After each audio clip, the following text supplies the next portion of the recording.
Hello student, कक्षा 9वीं के विषय विज्ञान अध्याय 6 जीवन की मौलिक इकाई कोशिका के शेष भागों का अध्ययन हमको करना है।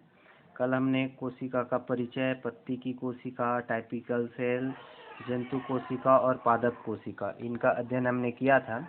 आज हम पढ़ेंगे एंडोप्लाज्मिक रेटिकुलम, अंतःप्रदब्बी जालिका। तो इलेक्ट्रॉन माइक्रोस्कोप में देखने पर यह कहीं खुरदुरी तो कहीं चिकनी दिखाई देती हैं। तो एंडोप्लाज्मिक रेटिकुलम पर राइबोसोम नामक कोशिकांग पाए जाते हैं, जिनमें मुख्यतः प्रोटीन का संश्लेषण होता है, प्रोटीन का निर्माण होता है।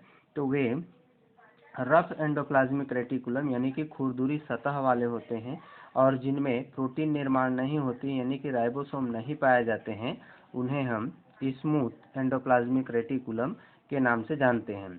तो ये होती हैं अंतःप्रदब्बी जालिका। इसके पश्चात दूसरा है गाल्जी बॉडी, गाल्जी काय। गाल्जी काय का वर्णन सबसे पहले 1898 में कैमिलो गाल्जी ने किया था। ये कई सारी झिल्लियों से मिलकर के बनी संरचना होती हैं।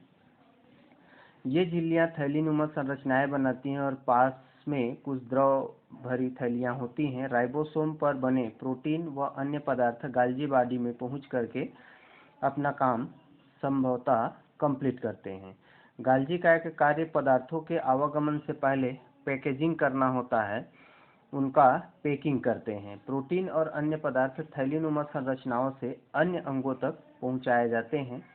कोशिका में गाल्जी काय की संख्या अलग अलग होती हैं। प्रत्येक कोशिकाओं में इनकी संरचना और संख्या डिफरेंट टाइप से होते हैं।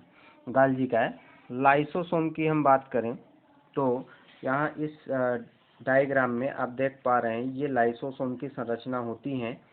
जंतु कोशिका और पादप दोनों ही कोशिकाओं में ये पाए जाते हैं लाइसोसोम। कोशिकाओं में कुछ ऐसे पदार्थ पाए जाते हैं जो पूरी तरह से कोशिका के लगभग सारे पदार्थों को नष्ट करने की क्षमता रखते हैं। प्रश्न ये उठता है कि फिर ये पदार्थ उस कोशिका को नष्ट क्यों नहीं करते। तो ये लाइसोसोम के खोज की पहले की ये कहानी है। अब स्पष्ट हो चुका है कि ऐसे सारे विनाशकारी पदार्थों को लाइसोसोम नामक थैलियों में भरे हुए जो पाचक एंजाइम्स होते हैं, उन एंजाइम्स के द्वारा इनको नष्ट किया जाता है, और नष्ट करने के पश्चात उनको विभिन्न माध्यमों से एक्सक्रेट कर दिया जाता है, उनको उत्सर्जित कर दिया जाता है। तो कभी कभी विशिष्ट परिस्थितियों में लाइसोसोम फट जाते हैं और उनमें भरे हुए एंजाइम्स पूरी तरह से कोशिकाओं को डिस्ट्रॉय कर देते हैं, यानी कि पचा देते हैं। इसलिए लाइसोसोम को आत्महत्या की थैली भी कहा जाता है। तो ये होती हैं लाइसोसोम। लाइसोसोम के बाद रिक्तिकाएं, चित्र में आप देख सकते हैं, ये पादप कोशिका में पाए जाने वाला बड़ी रिक्तिका है और जंतु कोशिकाओं में ये छोटी रिक्तिका पाई जाती है। तो रिक्तिका कोशिका द्रव्य में तरल पदार्थ से भरी हुई गोलाकार थैलीनुमा रचनाएं पाई जाती हैं, जिन्हें हम वैक्यूल्स रिक्तिका कहते हैं। जंतु कोशिका में ये रिक्तिकाएं काफी छोटे होते हैं, जबकि पादप कोशिका में इस रिक्तिका की जो आकृति है, आकार है, वो काफी बड़ी होती है। इन रिक्तिकाओं में कुछ विशेष तरह के पदार्थों का संग्रहण होता है। इनके पश्चात हम देखें, ये सब पाए जाते हैं एंडोप्लाज्मिक रेटिकुलम के अंतर्गत। तो एंडोप्लाज्मिक रेटिकुलम प्रोटीन संश्लेषण की प्रक्रिया के समय राइबोसोम अंतःप्रदब्बी जालिका एंडोप्लाज्मिक रेटिकुलम से जुड़ जाते हैं, और इनमें बनने वाले प्रोटीन इसकी कैविटी में प्रवेश कर जाते हैं, जहां से छोटी छोटी थैलियों में प्रोटीन गाल्जी काय तक पहुंचाए जाते हैं। गाल्जी काय इनकी पैकेजिंग का कार्य करते हैं, यानी कि ज्यादा से ज्यादा प्रोटीन को थैलियों में भरा जाता है। यहाँ से ये पदार्थ कोशिका के अंदर और विभिन्न कोशिकाओं तक पहुंचाए जाते हैं। ये पदार्थ कई कार्य, यानी कि झिल्ली की मरम्मत, झिल्ली से बनने इत्यादि काम को ये कंप्लीट करते हैं। तो ये होते हैं एंडोप्लाज्मिक रेटिकुलम। अगला कोशिकांग होती हैं माइटोकॉन्ड्रिया। आप इस चित्र में देख पाएंगे माइटोकॉन्ड्रिया, ये जंतु कोशिका में पाया जाने वाला माइटोकॉन्ड्रिया, और यहाँ ये पादप कोशिका में पाया जाने वाला माइटोकॉन्ड्रिया। तो माइटोकॉन्ड्रिया अलग कोशिकाओं में विभिन्न आकृति के होते हैं, किसी में गोल, छड़नुमा, शाखित इत्यादि संरचना में ये पाए जाते हैं। ये केंद्रक से करीब 6 से 10 गुना छोटे होते हैं। एक कोशिका में लगभग 100 से 1000 तक माइटोकॉन्ड्रिया हो सकते हैं।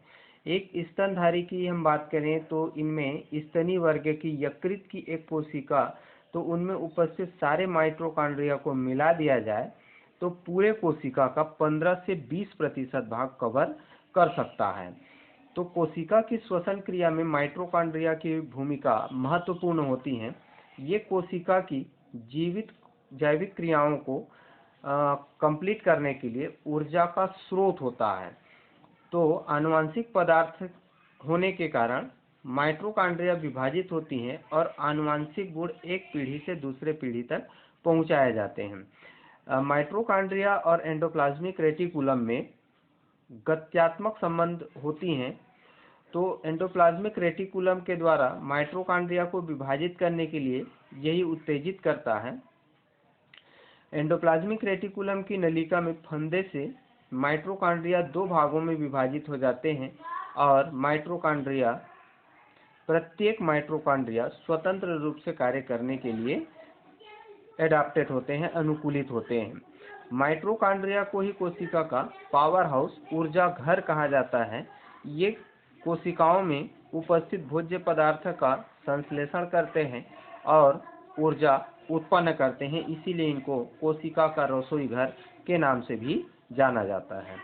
इनके पश्चात हम देखें तो लवक, प्लास्टिड होते हैं। यह कोशिकांग केवल पादप कोशिका में ही ये पाए जाते हैं। ये जंतु कोशिका में अनुपस्थित होता है। इस लवक में वर्णक की उपस्थिति के आधार पर इनको 2 प्रकार से विभाजित किया जा सकता है, रंगहीन लवक और रंगीन लवक। रंगहीन, जिनमें वर्णक नहीं पाया जाता, स्टार्च के रूप में भोजन संचित रहता है। इसे हम मक्के के बीज, आलू, मूली आदि में हम इनका अध्ययन कर सकते हैं। रंगीन लवक की बात करें तो इनमें वर्णक पिगमेंट पाए जाते हैं। ये कई रंग के होते हैं, बीज, पुष्प, फलों के रंग इन्हीं की उपस्थिति की वजह से हमें कलरफुल दिखाई देते हैं, रंगीन दिखाई देते हैं। हरे रंग के लवक क्लोरोप्लास्ट के नाम से जाना जाता है, जो कि भोजन निर्माण में महत्वपूर्ण कार्य करता है। तो इन्हें क्लोरोप्लास्ट को कोशिका का रसोई घर के नाम से जाना जाता है, क्योंकि यही वह ऑर्गन्स होते हैं, अंग होते हैं, जो कि सूर्य प्रकाश को, प्रकाशीय ऊर्जा को रासायनिक ऊर्जा में बदलता है और प्रकाश संश्लेषण क्रिया के माध्यम से भोजन का निर्माण करता है। तो ये होते हैं प्लास्टिड लवक। आते हैं प्रोकैरियोटिक कोशिका की ओर। तो वे कोशिकाएं कोशिका झिल्ली एवं कोशिका भित्ति से घिरी रहती हैं, परंतु इनमें कुछ कोशिकांग नहीं पाए जाते। तो अगर हम देखें तो प्रारंभिक जो बैक्टीरिया कोशिका है या वायरस कोशिका है, वो प्रोकैरियोटिक प्रारंभिक टाइप के कोशिका थे, जिनमें माइटोकॉन्ड्रिया, एंडोप्लाज्मिक रेटिकुलम, गाल्जी बॉडी इत्यादि कोशिकांग नहीं पाए जाते हैं। इनसे संबंधित कार्य कोशिका के द्रव्य से ही संचालित होती हैं। कुछ कार्य कोशिका झिल्ली का आंतरिक सतह संपन्न करते हैं। इनमें छोटे आकार वाले राइबोसोम पाए जाते हैं। इनके अलावा प्रकाश संश्लेषण करने में सक्षम बैक्टीरिया में क्लोरोफिल नामक पिगमेंट पाया जाता है, जिनकी सहायता से ये प्रकाश संश्लेषण की अभिक्रिया भी करते हैं। तो बैक्टीरिया, साइनोबैक्टीरिया, ये समस्त जो है प्रोकैरियोटिक प्रकार के कोशिका होते हैं। इन्हीं प्रोकैरियोटिक कोशिका के पश्चात यूकैरियोटिक कोशिका यानी कि विकसित कोशिका का निर्माण हुआ। तो विकसित कोशिका में विभिन्न प्रकार के कोशिकांग, endoplasmic reticulum, mitochondria, Golgi body इत्यादि कोशिकांग पाए जाते हैं। कोशिका में कई जैविक क्रियाएं संपन्न होती हैं, जैसे कि श्वसन, पोषण, अपशिष्ट पदार्थों का निष्कासन। इन सारी प्रक्रियाओं को करने में कोशिका के सभी अंग एक दूसरे पर निर्भर रहते हैं। जैसे शरीर को चलाने के लिए विभिन्न ऑर्गन सिस्टम, विभिन्न अंग मिलकर के शरीर की विभिन्न क्रियाओं का संचालन करते हैं। तो ये होती हैं प्रोकैरियोटिक कोशिका। प्रोकैरियोटिक के पश्चात हम आते हैं कोशिका सिद्धांत की ओर। तो बहुत समय तक लोगों की धारणा थी कि जीवों का निर्माण मिट्टी, हवा और पानी से स्वतः सेल्फ रिप्रोडक्शन, स्वतः जनन के माध्यम से होता है। कई सालों तक कई वैज्ञानिकों के शोध के फलस्वरूप इस बात का खंडन हुआ, मगर सवाल ये था कि कौन सी इकाई जिससे जीव बनते हैं और शारीरिक संरचना का निर्माण कैसे होता है। तो आज से लगभग 200 साल पहले जीवन की इस इकाई की खोज की दिशा में कई प्रयास किए गए। उनमें से कुछ वैज्ञानिक जैसे कि मैथियास है, जैकब, स्लीडेन और स्वान जैसे वैज्ञानिकों का योगदान उल्लेखनीय है। तो स्लीडेन और स्वान में से एक वनस्पति वैज्ञानिक थे और दूसरा जंतु वैज्ञानिक। दोनों ने कोशिकाओं का गहन अध्ययन किया और पाया कि कोशिका ही वह इकाई होती है जिनसे जीव का शारीरिक ऑर्गेनाइजेशन बनता है, संगठन बनता है। रुडोल्फ विर्चाव ने लगभग 1855 के आसपास देखा कि कोशिकाएं विभाजित होती हैं और नई कोशिका का निर्माण करती हैं।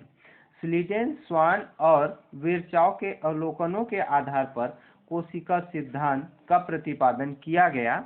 इस सिद्धांत में बताया गया कि सभी सजीव कोशिकाओं के समूह और अंतःकोशिकी पदार्थ से बनते हैं।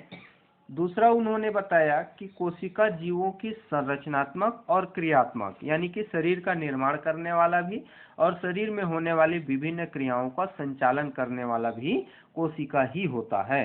वो सभी कोशिकाएं पहले से उपस्थित कोशिका के मल्टीप्लिकेशन, यानी कि उनके गुणन, विखंडन और विभाजन के माध्यम से तैयार होते हैं, उत्पन्न होते हैं। तो ये ऐसे विभिन्न बिंदुओं पर स्लीडेन और स्वान ने अपना कोशिका सिद्धांत प्रतिपादित किया और आज वर्तमान में हम जानते हैं कि जीवन की मौलिक इकाई कोशिका ही होती है। कोशिका ही पूर्व उपस्थित जीवों से नए जीवों की निर्माण करती हैं। अब ये देखिए कि कोशिकाएं अक्सर छोटी होती हैं। तो कोशिकाओं का आकार अक्सर छोटा होता है कि बिना किसी आवर्धक उपकरण के इनकी संरचना का अध्ययन नहीं किया जा सकता। तो हम देखें कि विभिन्न पदार्थ जैसे कि पोषक पदार्थ, उत्सर्जी पदार्थ, विभिन्न प्रकार के गैस आदि का आवागमन कोशिकाओं में होता है। यह आवागमन कोशिका झिल्ली के सतही क्षेत्र से होता है। विभिन्न पदार्थों का आवागमन कम दूरी, कम समय में होता है, तो ऊर्जा की खपत भी कम होगी। यह तभी संभव होगा जब कोशिका का आकार छोटा हो। तो इस तरह से ऊर्जा की बचत करने के लिए ही इनकी आकृति छोटी होती है। कोशिका का आयतन बढ़ जाने पर जैविक क्रियाओं को संपन्न करने के लिए अधिक पोषक पदार्थों की आवश्यकता होगी। आकार में वृद्धि होने से आयतन की तुलना में सतही क्षेत्र में कम वृद्धि होती है। ऐसी स्थिति में कोशिका में पदार्थों के अंतर्ग्रहण की मांग सतह द्वारा पूरी नहीं हो पाएगी और जैविक क्रियाएं धीमी हो जाएगी, या यूँ कहें कि जैविक क्रियाओं को करने के लिए काफ़ी ज़्यादा ऊर्जा की आवश्यकता हमको होगी। इसलिए इस आधार पर हम कह सकते हैं कि कोशिकाओं का छोटा होना ही उत्तम है। क्या कोशिकाएं चपटी भी होती हैं? तो इलेक्ट्रॉन माइक्रोस्कोप में देखते हैं तो इनकी संरचना चपटी, द्विआयामी प्रतीत होते हैं। वास्तव में कोशिका की लंबाई, चौड़ाई और मोटाई तीनों ही होते हैं, यानी कि कंपलसरी उनका आयतन होता है। तो ये कह सकते हैं कि ये वास्तव में त्रिआयामी संरचना होते हैं। तो कुछ ऐसे उदाहरण हम कोशिका की मोटाई का अध्ययन कर सकते हैं, जैसे अंडे और संतरे की कोशिका से हम कोशिका की लंबाई, चौड़ाई और उसकी मोटाई का आभास प्राप्त कर सकते हैं। तो ये विभिन्न कोशिका के विषय में हमने विभिन्न कोशिकांगों का अध्ययन किया। गाल्जिकाएं, लाइसोसोम, राइबोसोम, रिक्तिकाएं, माइटोकॉन्ड्रिया, प्लास्टिड इत्यादि का अध्ययन हमने किया। प्रोकैरियोटिक, यूकैरियोटिक कोशिका सिद्धांत हमने देखा और आगे अध्याय में फिर हम अध्ययन करेंगे बहुकोशिकीय संरचना, जटिल प्रक्रिया, ऊतक का अध्ययन करेंगे। Thank you.